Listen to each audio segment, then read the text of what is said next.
Ezért annak ellenére, ha úgy gondoljátok magatokról, hogy nem az a típusú emberek vagytok, akik esténként járnak Isten tiszteletre, because próbáljátok we're meg. going to seek the Lord together. And I know some of you maybe need direction from God, you need wisdom from God. This is a good time to come and let's gather together and let's seek God. Mert együtt fogjuk Istent keresni, és tudom, hogy biztos szükségetek van, hogy vannak olyanok, akiknek szükség van Isten bölcsességére, vagy útmutatására, és ez egy remek alkalom arra, hogy halljunk tőle. Okay, so we'll see you. We hope to see you during these nights. Remélem, hogy találkozunk veletek ezeken az estéken. Take your Bibles and turn to Nehemiah 2. Akkor nyissuk ki az igét Nehémiás 2. fejezeténél. And I'll begin my introduction. It'll take you a while to find Nehemiah 2, so Pardon me? I'll go ahead and start. It's going to take them a while to find it, not you. Them, igen, tehát úgyis időbe telik, mire odalapoztok, addig megtartom a bevezetőt. Nehemiah is serving under a Persian king in the city of Shusha. Tehát Nehémiás a perzsa királyt szolgálja Szusza várában. He's heard that Jerusalem is in a terrible state. Susán várában, ugye magyarul ugyan, igen. És azt hallja, hogy Jeruzsálem borzasztó állapotban van. And God begins to give Nehemiah a burden for Jerusalem. Isten pedig Nehémiás szomorú sorsát Itt vannak sokan. Sziasztok. Nehémiás szívére terheli. Okay, yeah. I can't see them, so it's hard to... Nem tudjuk, nem látjuk őket, de integetünk, akárkiknek is. God begins to give Nehemiah a burden. Tehát Isten valamit Nehémiás szívére terhel. Anybody can feel bad. Bárki érezheti magát rosszul. But God is breaking Nehemiah's heart. De Isten megtöri Nehémiás szívét. He's breaking down Nehemiah so that he can use him to build up walls around Jerusalem. Összetöri Nehémiást azért, hogy használhassa őt abban, hogy Jeruzsálem köré városfalakat emeljen. Nehemiah does the one thing he knows to do with this overwhelming sense of burden. És Nehémiás azt a dolgot teszi, amelyet nagyon is jól ismer, úgyhogy mindeközben valami nagyon nyomja a szívét. He cries out to God. Fogja magát és Istenhez kiált. He begins to just pray. He just prays, God, please help us. Imádkozik, hogy Uram, könyörülj rajtunk. I'm a sinner. The nation's sinful. Lord, help us. Forgive us. Vétkesek vagyunk, Uram, én és a nemzetem is. Segíts meg minket, Istenem. Lord, you are great and you are loving and you can help. Mert Uram, te hatalmas vagy és szerető, te tudsz segíteni. And he just cries out to God. Így kiált Istenhez. He does the one thing that he knew to do, and he does it with everything he has. Azt teszi, amit nagyon is jól tud tenni, és ezt teljes erőbedobással teszi most. God gave him a burden and he took it right back to the Lord. Isten valamivel megterhelte őt, de ezt egyből visszahelyezi Isten kezébe. And we left off last week with that very last verse in Nehemiah 1. He says, I was the king's cupbearer. És múlt héten ott fejeztük be, amivel az első fejezet zárul, hogy mégpedig a király pohárnoka voltam. And so we're going to pick up now in chapter 2. Így a második fejezettől fogjuk folytatni. Verse 1. Az első verstől. Artasaszták király uralkodásának 20. évében, a Niszán hónapban történt. Bor volt előttem, fölvettem a bort, és oda nyújtottam a királynak. Nem szoktam szomorú lenni előtte. Így van. Look at chapter 1, verse 1. Nézzük meg az első fejezet első versét. And it says in the month of Chislev. Azt írja, hogy Kiszlév havában történt. And now here in chapter 2, verse 1, in the month of Nisan. Itt pedig a második fejezet első versében Niszán hónapot látunk. Not the car. Nem a Nissan, mint autó, tehát nem onnan jön. In case you were wondering, okay. 4 months. 4 hónap.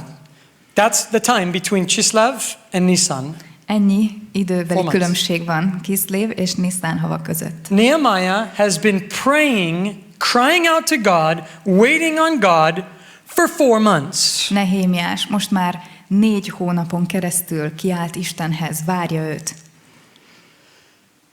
I mentioned this to you, I think, last week. Azt gondolom, múlt héten ezt már említettem nektek. That we cannot read the book of Nehemiah as this textbook for leadership. Nem olvashatjuk úgy Nehémiás könyvét, mint vezetésről szóló tananyagot. Do it again. Megismételhetnénk, olyan jó volt ez a hanghatás. You know, now if you started the book of Nehemiah from chapter 2, köszi szépen. Tehát, hogyha Nehémiás könyvét a második fejezettől kezdenénk olvasni. Okay, don't do it again. Jó, most már többet nem kérünk, köszönjük. We were joking around a few days ago with all these different voices that we could do, all these crazy voice things. Pár nappal ezelőtt ugyanis azon viccelődtünk, hogy mindenféle just for fun. furcsa hangokat passzíroztunk ki a hangtechnikából, csak azért, hogy játszunk egy kicsit. God gives Nehemiah a burden. Tehát Isten valamit Nehémiásra terhel. But if you only read Nehemiah from chapter 2 on, De ha csak a második fejezettől kezdenénk olvasni a könyvet, you would think Nehemiah is a great leader. akkor azt gondolnánk, Nehémiás micsoda nagyszerű vezető. He has a clear vision. Nagyszerű látása van, He's a good communicator. nagyon jól kommunikál, He's a man of action. és ő a tettek embere. That's what you would get from Nehemiah 2 to the end. Hogyha a másodiktól végig olvasnánk, csak ebből a részből pusztán ezt látnánk meg But the book Nehémiásról. begins in chapter 1. A könyv azonban az első fejezettel kezdődik. And that's where it all starts. Minden pedig ott kezdődik. Nehemiah is not some great leader with clear vision. Nehémiás nem az a vezető, aki fantasztikusan, egyértelműen lát mindent, He's a normal guy átlagos ember, who God gives a burden to. akinek a szívére valamit Isten ráterhel. He doesn't know what to do with that. És nem is tudja, mit kezdjen vele. Cries out to God Istenhez kiált. for 4 months. 4 hónapon keresztül.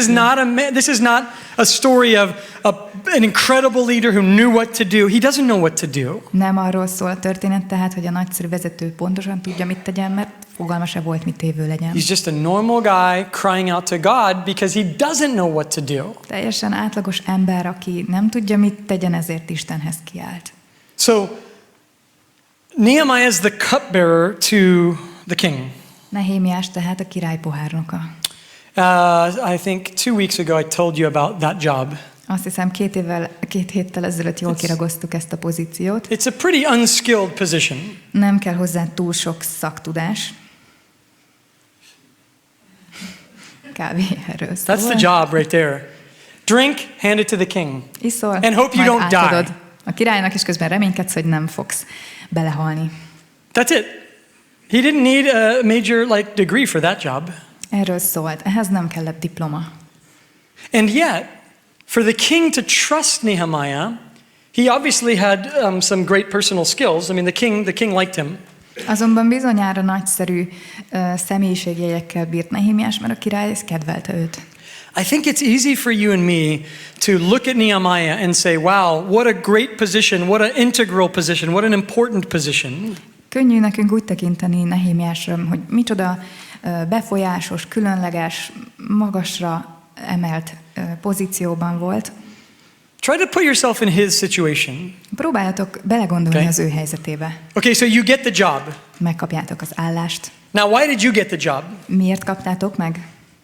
Because you're the best at handing a glass? Azért, mert In te the tudod world. az egész világon a legtökéletesebben átnyújtani a poharat valaki másnak. Nobody does it better. Senkit sem tudja ezt nálad jobban megtenni. He got the job because his life was expendable. Nem, hanem azért, mert az élete az gyakorlatilag nem ért sokat, tehát nem volt fontos. What happens if another Jew dies? Mi történik akkor, ha egy újabb zsidó belehal ebbe? This wasn't a Persian job. Nem perzsa ember kapta ezt a munkát, This was a job for a Jew. hanem zsidó embernek szánták. Because he could die. Mert ő nem baj, ha meghal. And so you go into this job, I imagine, thinking, wow, how cool, I'm going to be before the king. Wow. És akkor lehet, hogy azt gondolja, hogy micsoda nagyszerű dolog, én a király előtt fogok állni. I'm going to be hearing about amazing things. Hogy biztos hallom a szaftos pletykákat. How many days did it take before Nehemiah realized, I'm nobody here? De vajon mennyi időbe került Nehémiásnak az, mire rájött, hogy itt igazából egy senki vagyok? I'm a servant. Csak szolga vagyok. And listen, a good servant is invisible. És tudjátok, hogy a jó szolga láthatatlan. A servant who's drawing attention to himself isn't much of a servant. Az a szolga, aki túl sok figyelmet von magára, nem jó szolga. How long do you think it took? How many days, how many weeks did it take before Nehemiah felt absolutely insignificant? Szerintetek milyen hosszú volt az az idő? Mennyi nap, vagy mennyi év, mire Nehémiás rájött arra, hogy ő jelentéktelen? If I died, they'd just get another person. Ha én itt meghalok, akkor majd jön helyettem I valaki love más. God.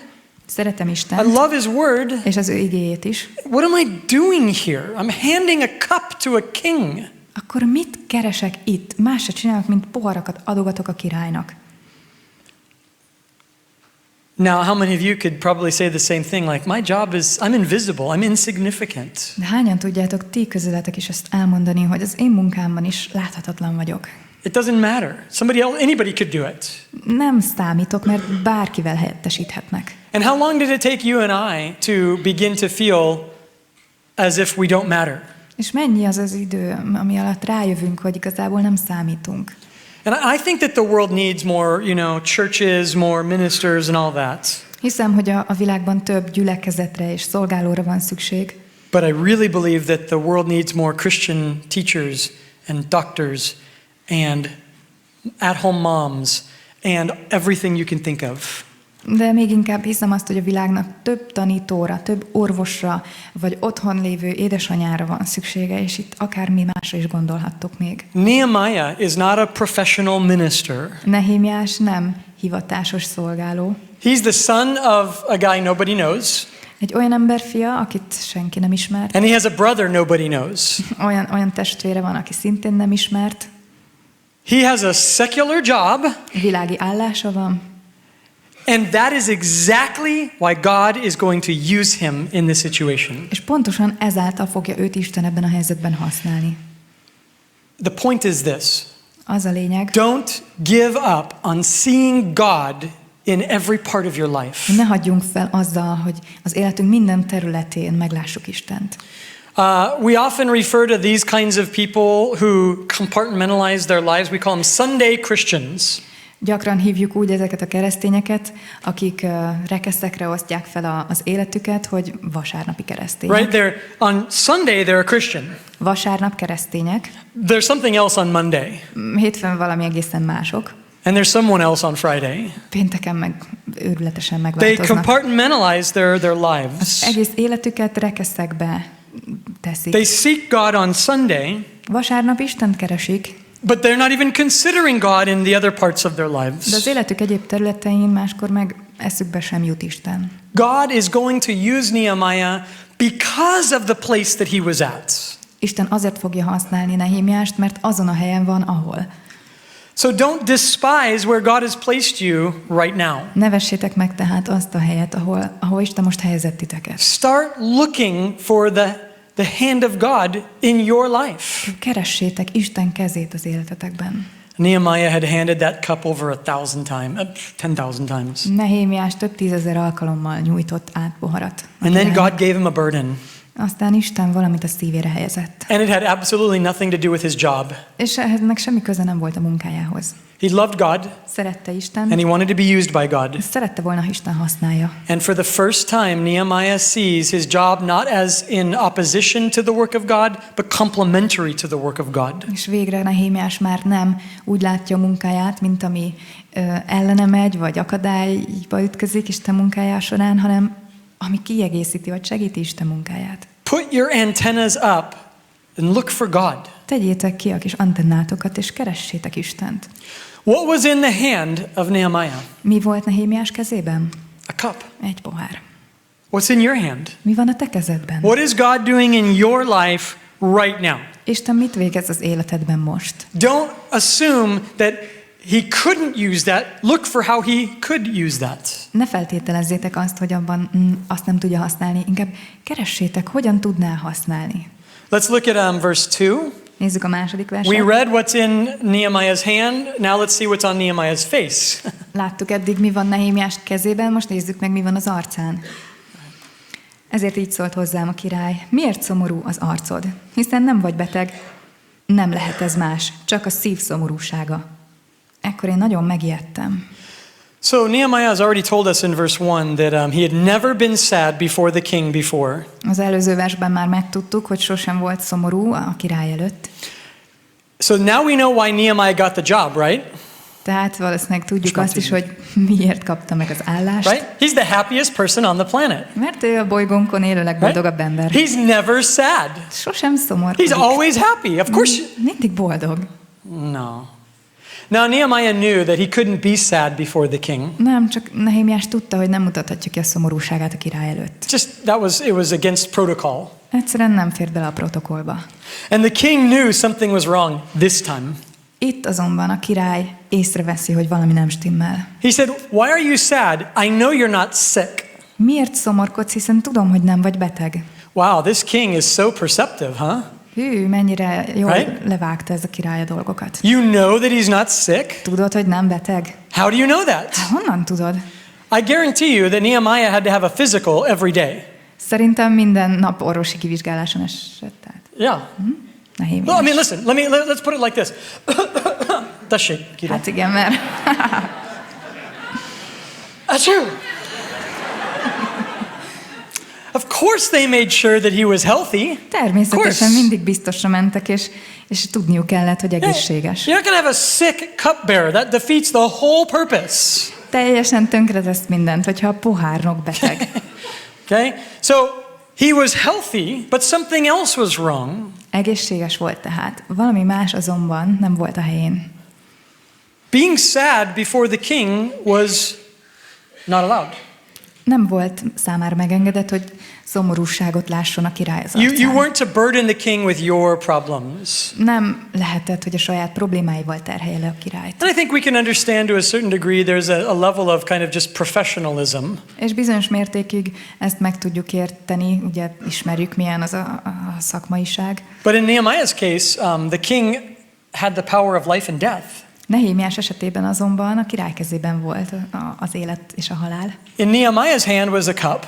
Nehémiás kezében pedig a pohár. On his face was sadness. Az arcán azonban szomorúság. What was in the king's hand? Mi volt a király kezében? The scepter. A jogar. Total authority over all things. Mindenek fölött álló teljes hatalma volt. And I don't believe that Nehemiah was afraid because he thought he was going to die. És szerintem Nehémiás nem azért ijedt meg, mert azt gondolta, hogy na most meghal. I don't think that's why he's afraid at all, in fact. Szerintem egyáltalán ettől nem is félt. I think he's afraid because this is the moment he has been praying and waiting for. Szerintem azért ijedt meg, mert rájött, hogy ez az a pillanat, amiért idáig imádkozott, és amire várt. This is my opportunity. Eljött az én időm. 4 months of praying. 4 hónapon át imádkozott. And now the king says, what's going on? Most pedig a király megkérdezi, hogy mi a baj? And Nehemiah says, I was afraid. És Nehémiás bevallja, hogy megijedt. You don't get a second chance at a first impression. Mert ha első benyomást kell kelteni, ott nincs még egy esélyed. This is my opportunity and I got to get it right. Ez az egyetlen lehetőségem adódik, és nem ronthatom el. And I have to say that I'm pretty impressed by Nehemiah for these 4 months. Egyébként lenyűgöző számomra ez a 4 hónap Nehémiás életében. Because he doesn't do anything to manipulate the king. Mert ez alatt semmi olyat nem tett, amivel a királyt manipulálta volna. And that would have been very, I'm sure that was in him to want to do. És bizonyára benne volt ez a késztetés, hogy valamit Right? tegyen. Hey king, here's your wine, Jerusalem. Királyom, íme a pohár, Jeruzsálem. You know. Or just little subtle hints here and there. Vagy néha egy sóhajtás, ami utalhatna valamire. Come on, king, ask me how I am. Ask me how I Na, am. gyerünk, királyom, kérdezd már meg, hogy vagyok. Right, when you see somebody, hi! Hi. Amikor valakivel találkozol, és széles mosollyal üdvözölte meg, szia. Now what are they? They're begging you. They're pleading with you. Ask me how I'm doing. Ezzel a sóhajjal könyörögsz annak az embernek, hogy kérdezd meg, hogy vagyok. Nehemiah doesn't do that to the king. Nehémiás nem csinált ilyeneket. This time, it's the king who finally sees something's going on. Azt látjuk, hogy végre a király veszi észre, hogy valami The nem king stimmel. takes notice. A király veszi ezt észre. It's so hard. Listen, it is so hard for us to wait on the Lord. Olyan nehéz nekünk az Úrra várni. We like to think we're good at that. Azt szeretjük hinni, hogy ebben jók vagyunk, We're not. de nem. Because when it doesn't happen, when we want it to happen, we start working to make it happen. Mert amikor nem történik meg, pedig szeretnénk, akkor mindent arra áldozunk, hogy megtörténjen. And we have this tendency of trying to we're gonna make something happen in Jesus' name. És ez a hajlam van bennünk, hogy Jézus nevében valamit megpróbálunk tenni. Lord, here I am. I'm all alone. Istenem, itt vagyok, csak én magam. And if you want me to see Zsuzsi, then just make that happen, Lord. És hogyha szeretnéd, hogy meglássam Zsuzsit, akkor Segíts, hogy meg tudjon ezt Just if történni. it's your will, God. Ha ez a te akaratod, Istenem. Oh, wow. Thank you, Lord. Ó, köszönöm. Ezt God köszönöm. answered. Isten megválaszolta. Or did I just walk over here? Vagy csak vele gyalogoltam? It's a fine line that we often cross from waiting on the Lord and making it happen. Ez az a keskeny határmesdje a között, hogy megpróbáljuk mi megtörténni, tenni, vagy várunk az Úrra, hogy megtörténjen. Well, the king sees Nehemiah now. De a király most végre meglátja And let's Nehémiást. read verse 3. Olvassuk a 3-astól. És ezt mondtam a királynak, örökké éljen a király. Hogy ne volna szomorú az arcom, hiszen az a város, ahol őseim sírja van, rommá lett, és kapuit tűz emésztette meg. So let the king live forever. This is kind of like probably the motto of every cupbearer. Örökké éljen a király. Valószínűleg minden pohárnoknak ez volt a mottója. Your life is linked to his life. Let the king live forever, you Hiszen know. összekapcsolódik az életünk.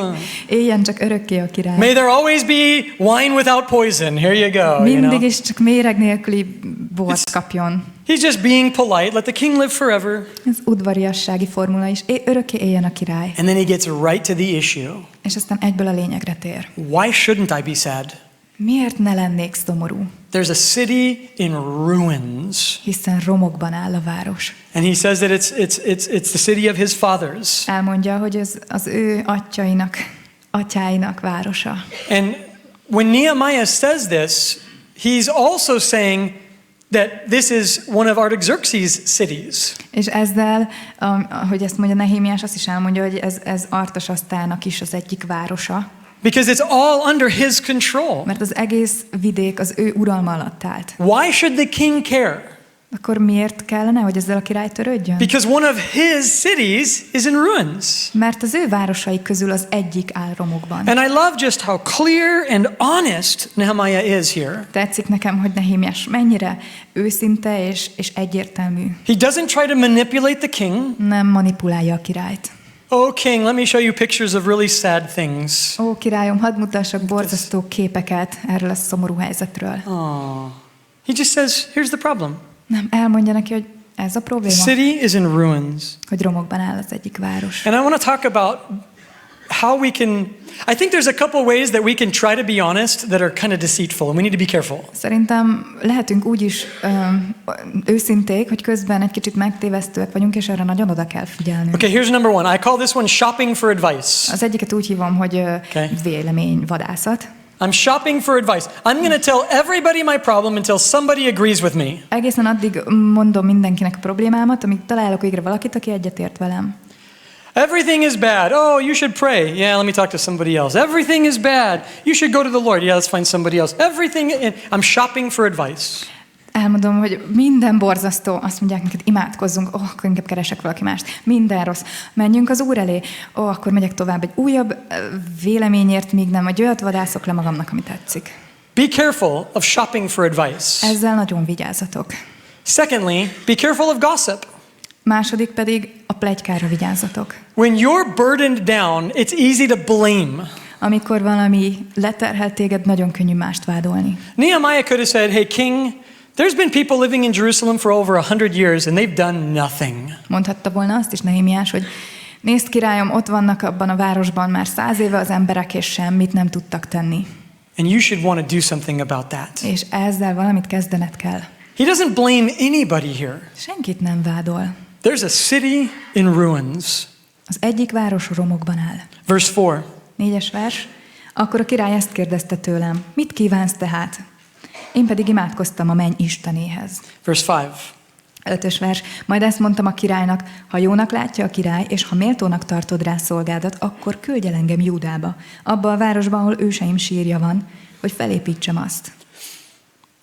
So the king says, what do you want? What are you requesting? A király megkérdezi, hogy mit kívánsz, mit tegyek? What do you want me to do for you? Mit tehetek érted? And I love that Nehemiah does not say a következő. És nagyon tetszik, hogy Nehémiás nem a következőt mondja. Give me 3 days to pray about it. Adj nekem 3 napot, hagyj imádkozzam érte.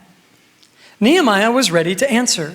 Mert Nehémiás készen állt a válasszal. But notice what he does do there, verse 4, I prayed to the God of heaven. Azt azért vegyétek észre a 4. versben, mit csinál még? Imádkoztam a mennyistenéhez. And I said to the king. És ezt mondtam a királynak. I like how those go together right there. I prayed to the God of heaven and I said to the king. Tetszik, ahogy a kettő együtt járt, hogy imádkozott a mennyistenéhez, közben meg mondta a királynak. Most of us in here, we've felt like, I don't have enough time to pray. Legtöbben talán úgy gondoljuk, hogy nincs elég időm imádkozni. But if we learn here, if you can breathe, you can pray.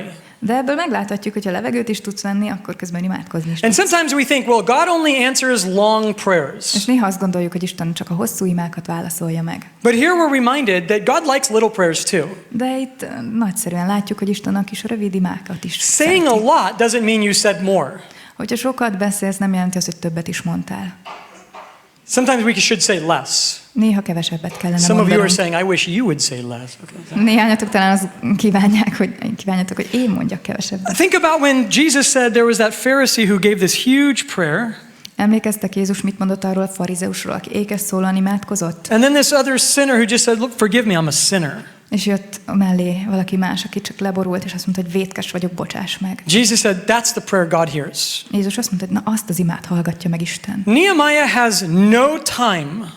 Nehémiásnak nincs ideje. The king says, what do you want? Megkérdezi tőle a király, hogy mit szeretnél? And I said to the king, És ezt mondtam a királynak, but what did he do in that little breath? de He ebben a kis prays. lélegzetvételnyi időben imádkozik. How many words can you pray in that little bit of time? Ennyire picurka idő alatt mennyit God tudsz help? imádkozni? Uram, segíts!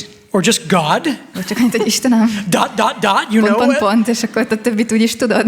Whatever it was, Nehemiah's heart was connected to God. He was dependent on God. Bármi is volt, az alatt Nehémiás Isten lelkéhez kapcsolódott, és kifejezte, hogy tőle függ.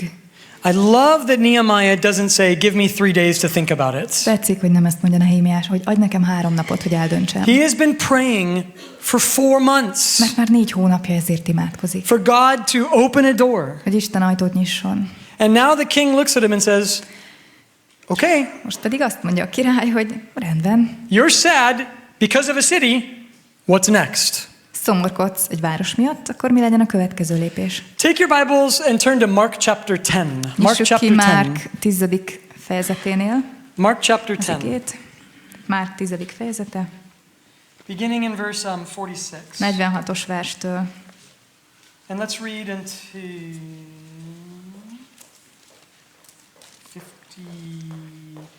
51. 46 to 51. Yeah. No. Except for the last. Except for the last verse. Azután Jerikóba értek, és amikor Jézus tanítványaival és elég nagy sokasággal kifelé ment Jerikóból, egy vakkoldus, Bartimeus, a Tímeus fia ült az út mellett. Amikor meghallotta, hogy a názáreti Jézus az, így kiáltott fel. Dávid fia, Jézus, könyörülj rajtam! Többen is rászóltak, hogy hallgasson, ő azonban annál inkább kiáltozott. Dávid fia, könyörülj rajtam! Jézus megállt, és ezt mondta, hívjátok ide. Oda hívták a vakot ezekkel a szavakkal. Bízzál, kelj fel, hív téged. Ő pedig ledobta felső ruháját, felugrott, és odament Jézushoz. Jézus megkérdezte tőle, mit kívánsz, mit tegyek veled? A vak ezt mondta, Mester, hogy újra lássak. Okay, so this guy's name is blind Bartimaeus. Hát úgy hívják ezt az embert, hogy a vak Bartimeus. And he gets to Jesus. Jézushoz ér, And Jesus says, what do you want me to do for you? elé áll, és Jézus megkérdezi tőle, mit kívánsz, mit tegyek érted? My leg's been really hurting lately. Hát nem, az utóbbi időben eléggé fájdogálnak a My lábaim. back is really sore. Meg a hátam sincs rendben igazán. Jesus, my name is blind Bartimaeus. Jézus, úgy hívnak engem, hogy vak Bartimeus. What do you want me to do for you? It's the blind part I'm concerned about. Hát, hogy mit tehetnél értem? Az az aprócska jelzőt, hogy vak. Hát az az, ami aggaszt. Why in the world would Jesus ask this question? Certainly there's a reason. Miért tette fel Jézus ezt a kérdést? Bizonyára okkal. And I believe the reason is this. És hiszem, hogy az ok a következő. He is forcing Bartimaeus to really consider, does he really want that? Ezzel ugrasztja ki a nyulat a bokorból Bartimeusnál, hogy tényleg igazán szeretnéd ezt? Sometimes, listen, this is hard, but you got to hear this. Néha ezt nehéz hallani, de fontos, hogy halljátok. Sometimes we like to talk about what we want from God more than we want it. Sokszor jobban szeretünk beszélni arról, amit szeretnénk Istentől, mint megkapni azt a valamit.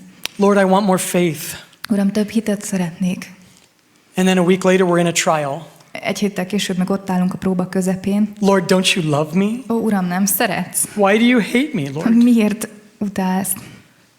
You want to talk about what you want more than you want it. Tehát többet beszélsz arról, amit meg akarsz kapni, mint megkapni azt. Lord, I want direction for my life. That's a big one. We all want direction. Uram, útmutatást kérek az életemre, és ez egy ilyen klasszikus, ezt mindannyian szeretnénk. And then God gives us direction and it's not what we wanted to hear. Aztán megkapjuk az útmutatást, de nem úgy hangzik, mint amire mi vágytunk. We were happier asking God for direction than we were with the answer. Még boldogabbak voltunk, mikor csak kértük az útmutatást, mint amikor végre megkaptuk a választ. Let's be honest. We sing worship songs that we don't mean. Őszintén szólva sokszor úgy énekelünk dicsőítő dalokat, hogy bele se gondolunk, mit éneklünk. And that's why I think Jesus comes to him and he says, do you really want this? Do you really? Ezért kérdezi meg tőle Jézus így, hogy most ezt tényleg akarod? Because Bartimaeus, you can't be the beggar any longer. Mert Bártimeus, lehetséges az, hogy többé már nem kell koldulnod. You'll just be like everybody És else. olyan leszel, mint mindenki más. Your life, you got to go get a job. Még munkát is kaphatsz. You will just be one of a whole bunch of other people. Olyan leszel, mint az összes többi ember. You won't be blind Bartimaeus, for good and for bad. Most már nem leszel vak Bartimeus, akármi érjen. Verse 52, Jesus, he said, I want my sight. Verse 51, Jesus said, verse 52, go your way, your faith has made you well. És az 51-ben látjuk, hogy Mester, hogy újra lássak, ezt kéri. 52-ben Jézus ekkor így szólt hozzá, menj el, a hited megtartott téged. Nehemiah has spent 4 months praying. Nehémiás 4 hónapot töltött azzal, hogy imádkozott. And the king is right there in front of him saying, what do you want? És ott áll a király előtt, aki azt kérdezi, hogy mit kívánsz tőlem. And what I love about this is that Nehemiah was ready. És nekem azt tetszik ebben, hogy Nehémiás készen állt. He knew what to ask for. Pontosan tudta, hogy mit kérjen. Now, how does he know this? Honnan tudta? He prayed. Imádkozott. He sought the Lord and he let God give him clarity for the problem. Istent kereste, és engedte, hogy Isten mutasson egyértelmű megoldást a problémára. I bet it started like this. God, open a door for me to speak to the king. Biztos így kezdte, Uram, nyiss nekem ajtót, hogy beszélhessek a királlyal. And then the Lord speaking to Nehemiah. Okay, what if the door opens? És akkor Isten elkezdett suttogni Nehémiás fiába fülébe, rendben, de mi lesz, ha megnyílik az ajtó? Okay, Lord, let's talk about if that happens now. Jó, oké, akkor beszéljünk arról, hogy mi van, ha tényleg megnyílik az ajtó. Let's pray through that now, God. Akkor most ezzel kapcsolatban What if the king does beszélgessünk. ask me? Mi van, ha tényleg megkérdezi a király? What should I do? Hogy mit tehetek érted? I could put it like this. Kicsit így is mondhatnánk. If you pray for rain, bring an umbrella. Hogyha elsőért imádkozol, vigyél magaddal esernyőt. And I'm not talking about just having faith. És nem csak arról beszélek, hogy hited van. Not just have faith, it'll rain. Hogy legyen hited, és akkor majd esik. No, if you pray for rain, then plan for rain. Nem, hanem azért, hogy ha elsőért imádkozol, akkor kalkulálj úgy, hogy lehet, hogy esni fog. Nehemiah is ready to share the needs of Jerusalem because he's prayed. Nehémiás azért áll készen, hogy Jeruzsálem bajáról beszéljen, mert imádkozott ezért. Prayer is preparation. Az imádság felkészülés. Preparation is not prayer. A felkészülés nem imádság. But prayer is preparation. De az imádság az felkészülés. And I know, and this is, and it's sad because we can look at this is a very practical situation. A wall needs to be built. És látjuk, milyen szomorú, ez egy nagyon gyakorlati helyzet. Fel kell, hogy épüljön az a városfal. So the only way to handle this is pragmatically. És ezt csak gyakorlati szempontból tudod kezelni. How much money do we need? What is the parameters of this assignment? We just need the facts. Oké, mennyi vagy pénzre lesz szükségünk, mik a paraméterek, nézzük a tényeket. I don't need to pray, I need to get things organized. Nem imádkoznom kell, hanem egyszerűen elkezdeni megszervezni a dolgokat. But here's what we learn. You can prepare and be completely wrong. De meglátjuk ebből azt, hogy készülhetünk, úgyhogy közben teljesen tévúton vagyunk. But you will never pray and be wrong. De ha imádkozol, akkor sosem tévedsz. It's always right to pray. Mert mindig helyes imádkozni. And prayer is preparation. Az imádság pedig felkészülés. Prayer is preparation. Az imádság felkészülés. First and foremost, it's the preparation of my own heart. Először is, és leginkább az én szívem felkészítése. I can prepare everything needed to build a wall, Mindent előkészítetek, ami ahhoz kell, hogy felépüljön a fal, but not prepare my own heart. de közben nem készítem fel a szívem. And Nehemiah prayed and God prepared his heart. Nehémiás azonban imádkozott, és Isten az ő szívét készítette fel. I can prepare without God, Készülhetek Isten nélkül, but then it's without God. de akkor az csak annyi lesz, hogy Isten nélkül lesz. And I want you to begin to see such a greater depth to what prayer really is. Szeretném, hogyha mélyebb értelemben meglátnátok azt, hogy mi az imádság. In prayer, God can reveal to you and me his plans. Isten az imádságban meg tudja nekünk mutatni az ő akaratát és a tervét. God is a planner. We're going to talk about that in just a minute. God is a planner. Isten nagyszerű tervező, Okay. és erről fogunk most még He beszélni. likes planning. Ő szeret tervezni. He's not against planning. Egyáltalán nem ellene van, nincs ellene. Faith does not have to be void of planning. És nem kell, hogy a hitünk tervezésektől mentes legyen. But we must prepare ourselves. Azonban magunkat fel kell And készíteni. how do we do that? We have to pray. We Hogy have to érjük pray. el? Imádkoznunk kell. Now in verse 5, Nehemiah says to the king, "Send me." Az 5. versben azt mondja Nehémiás, hogy küldj el engem. Notice Nehemiah does not say, "Let me go."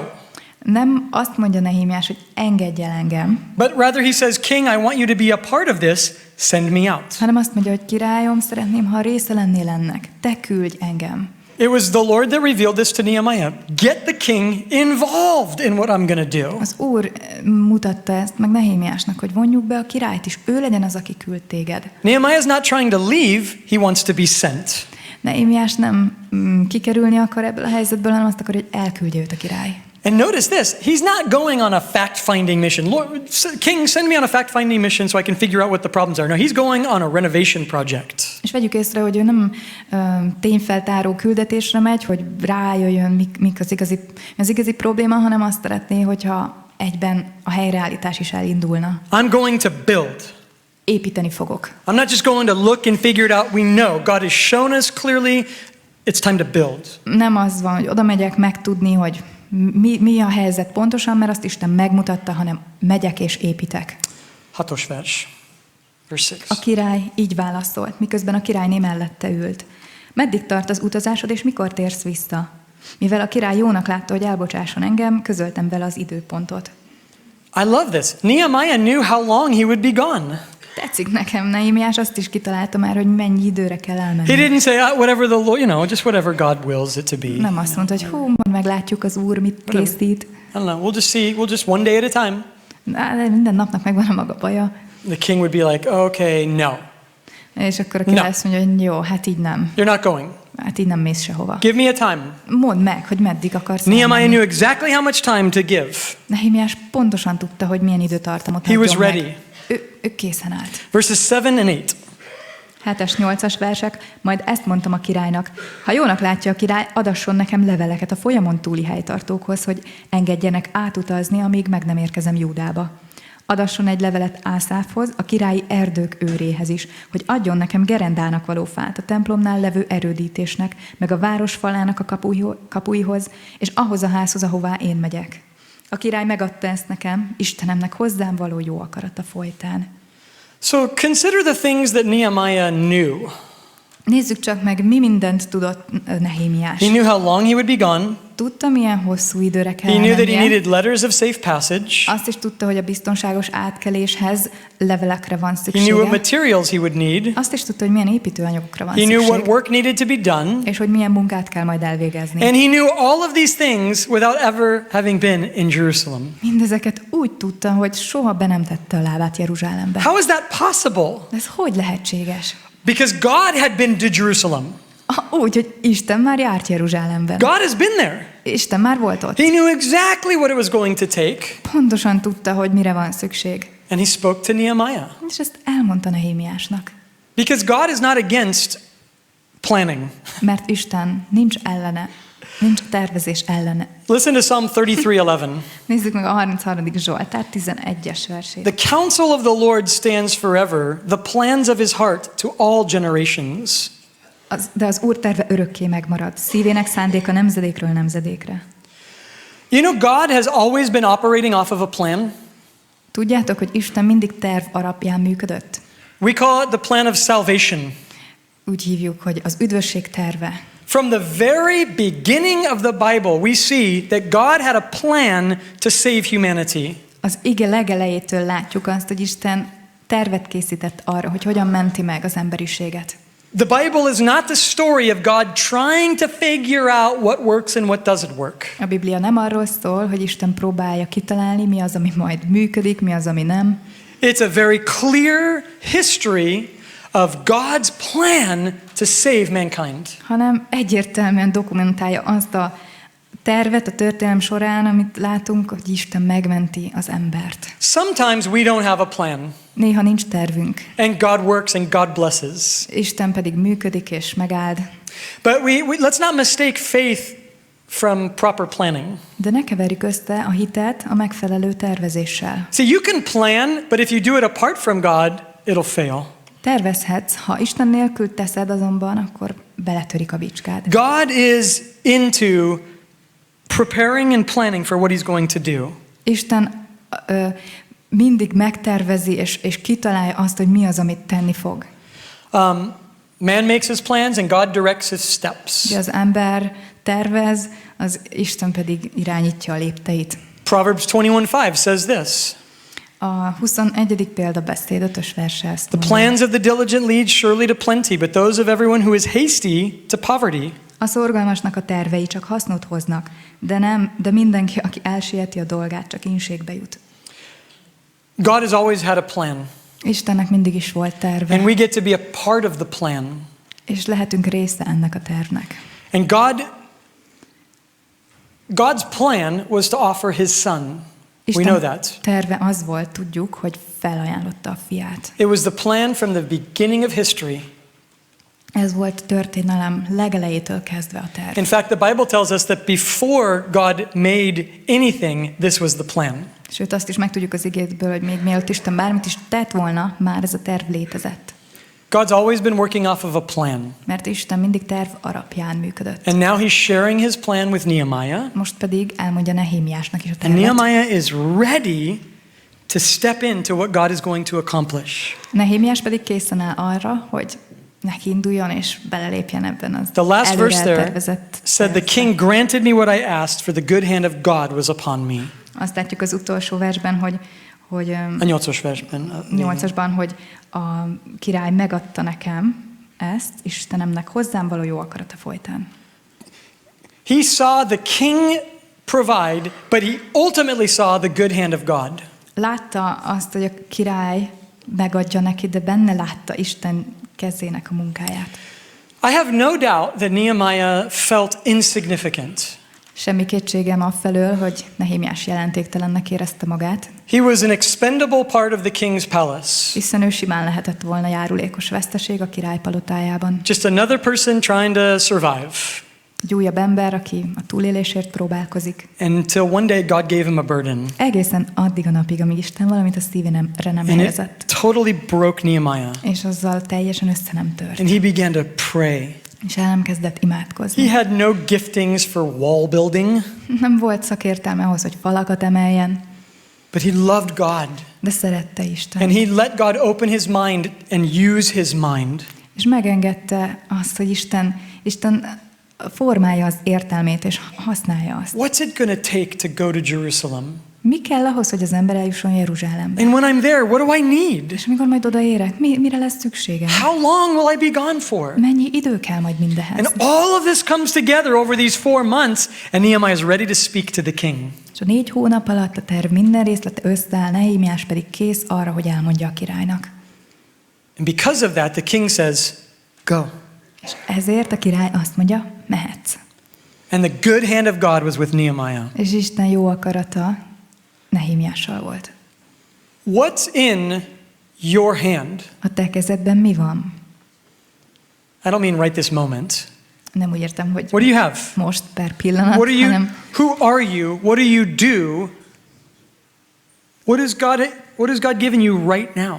hanem alapvetően ki vagy, mit teszel, és Isten mit adott neked.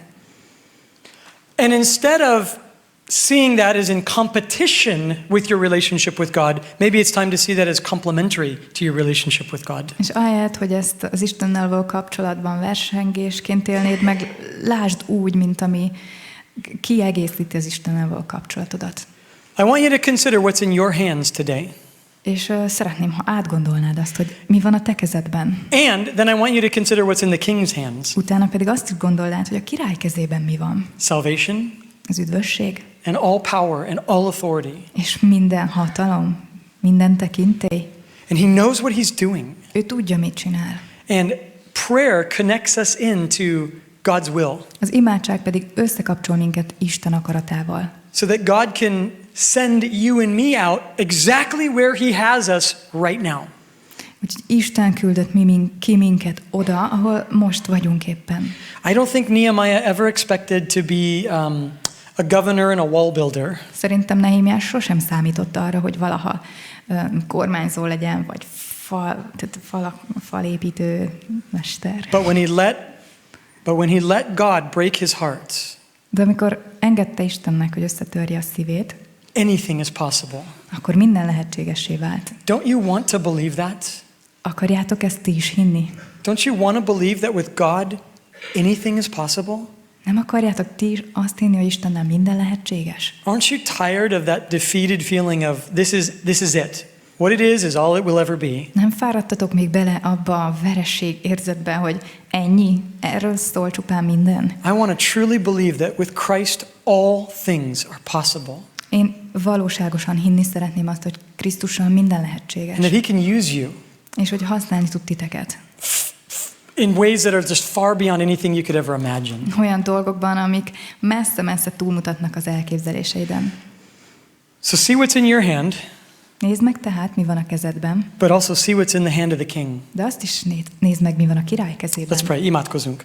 Lord, I thank you so much for your word. Urunk, nagyon köszönjük az igédet. And I'm really challenged, Lord, by the faith and the prayer of Nehemiah. Uram, lenyűgöző és sarkalló számunkra Nehémiás hite és kitartása. I'm amazed by a man who has just spent 4 months just crying out to you. Teljesen lenyűgöz az, hogy ez az ember 4 hónapot töltött azzal, hogy imádkozzon és kiáltson hozzád. And he let you speak to him. Te pedig, és ő megengedte, hogy te szólj hozzá. And that's honestly, Lord, that's all we could ever ask. És őszintén szólva ez minden, amit kérni szeretnénk. Help us, God, to let you speak to us. Segíts, Urunk, hogy mi is engedjük, hogy szólj hozzánk. We love you, God, and we definitely see our need for you.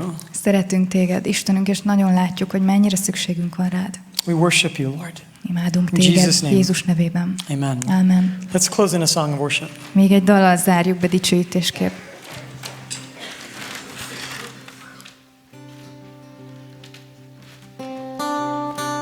Ami van, hozom elé, leteszem keresztnél, legyen minden csak tiéd, Uram.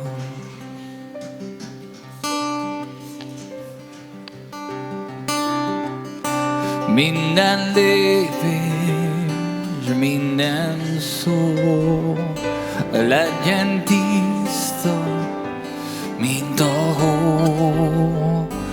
Ahol járok, te legyél az út.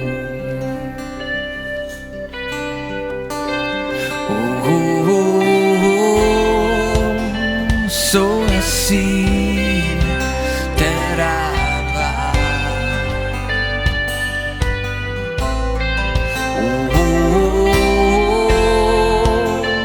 Arra várja, önlé jár. Minden óra és minden nap. Minden óra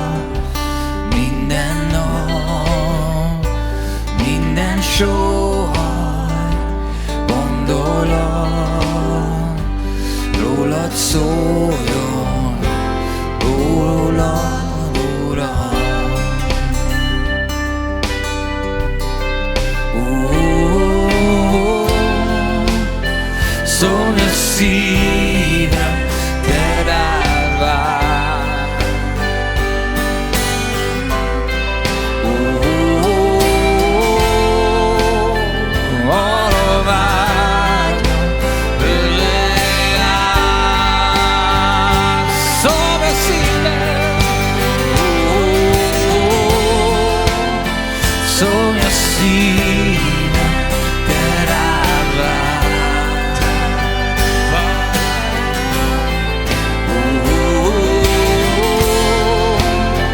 Arra várok, ölej át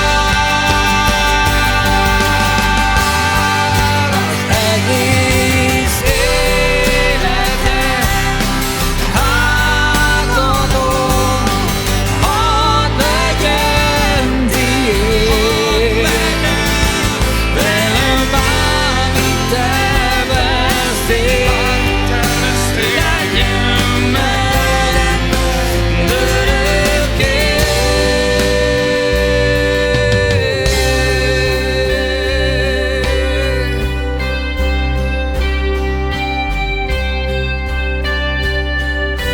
Minden lépés és minden szó,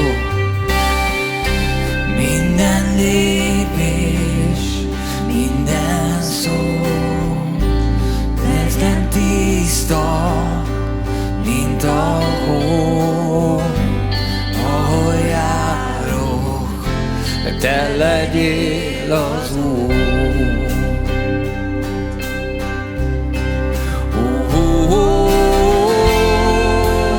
Szomj a szívem, te rád vár.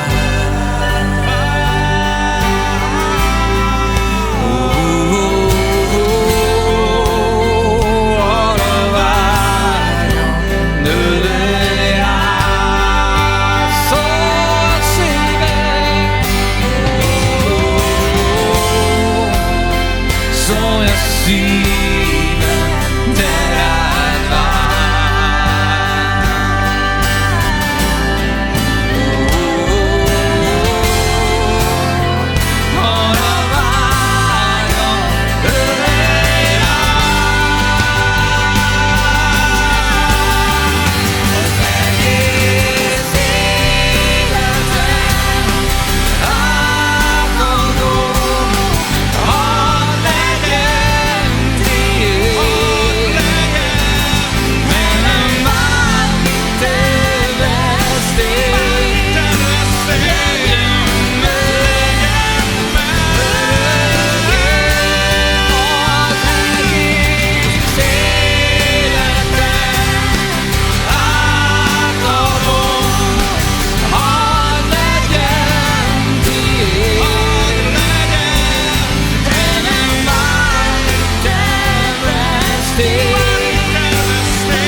So, Lord, help us this week to make just seeking you a real priority. Segíts nekünk, Urunk, ezen a héten, hogy elsődlegesen téged keressünk. Without agenda, Ne semmiféle tervünk, but totally just in manipulation free, God, just to seek you. semmilyen elvárással, tervvel nem akarunk manipulálni, csak egyszerűen téged akarunk keresni. Because we know, Lord, that you'll meet us and you'll reveal yourself to us. Mert tudjuk, Urunk, hogy meg fogod nekünk mutatni magadat.